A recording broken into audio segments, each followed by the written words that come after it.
Here we go. Blooper. Welcome to Far Out Alaska. We've just spent about 5 days working on the cabin. The progress has been slow this summer because we've been working on the other house that's become quite a project. So it's first week of August, and we're really just getting down and dirty over here with getting some progress done on the Far Out Alaska cabin. We did a few things other than work on the cabin. We cleared quite a bit of brush. I know it still looks a mess. We tried to clear up some of the burnable fuel that's around. In a forest fire situation, you don't want big piles of brush close to your cabin. We had some rain, so we were able to burn at least a ton of brush, but there's plenty more to go. Okay, let's do a quick walk around of the cabin. Stay tuned.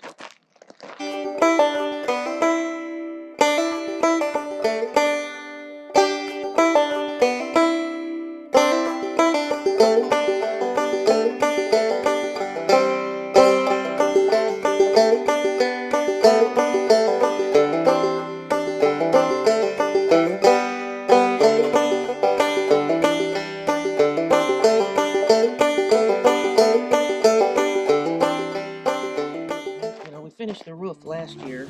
That was the big job that nobody wants to do, but I got it done last year.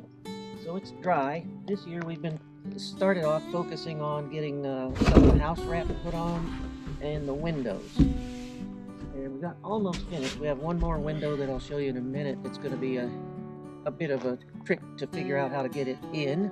As you can see, we actually did this last fall. We got the front door and the front window put in the house wrap.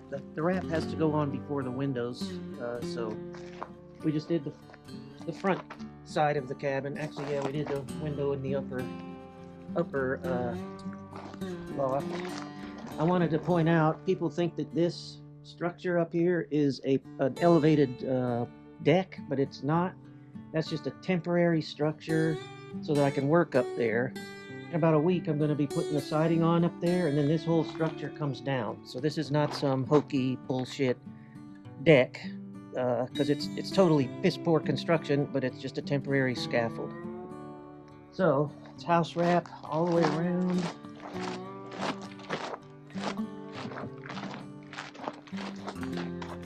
For people that don't realize, but the house wrap is not really it's basically a water resistant wind barrier. This isn't like a waterproofer. Your siding does that, but just helps keep wind or wind driven rain off the wood structure underneath. That's I think it's 5/8 plywood sheathed on the other side of this, but still got a little patch or two to put there in the house wrap.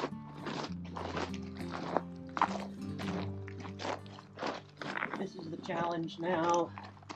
Yesterday, I spent a good couple of hours just trying to put that stupid piece of house wrap up there and I'm trying to avoid putting my scaffolds back up because that's a lot of work in itself.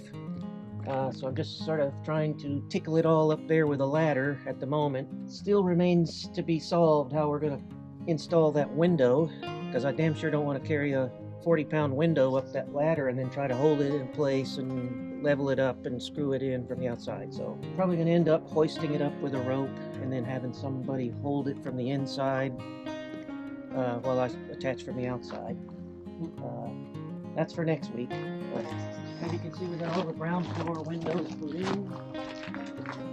I've got a little more taping I need to do on the windows. That's the kitchen window right there.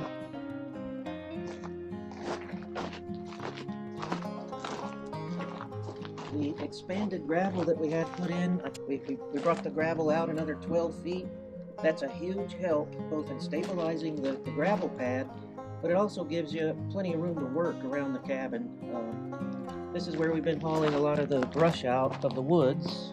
You know, every time you clear a spot in the woods, these trees tend to lean in towards the clearing, so then every year you keep having to drop trees that are threatening to fall on the cabin.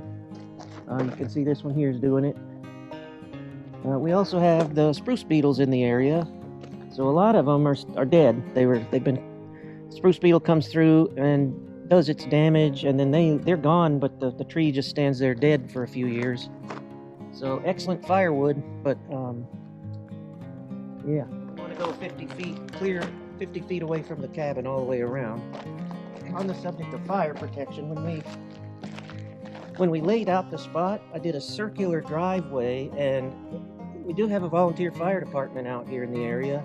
It's really helpful if they can get a tanker truck right up to your cabin without having to back and turn and everything. So that's why we came in 100 feet and then made a big circle so that a truck, dump trucks, a lot of equipment comes in and out of here. Yeah, a circle is the way to go. Not much progress on the inside. We're just focusing on the windows and the exterior. But all right, it was a dark, dingy cabin before I cut open these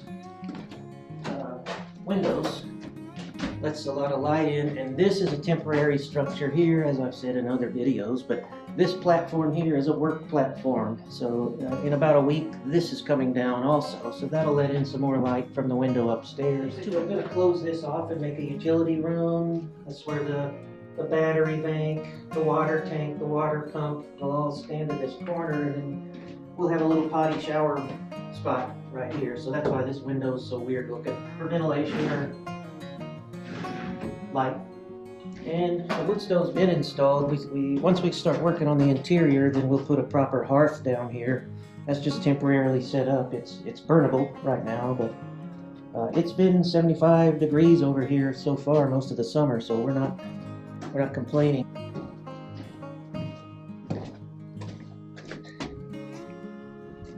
So that's a quick progress update from far out Alaska.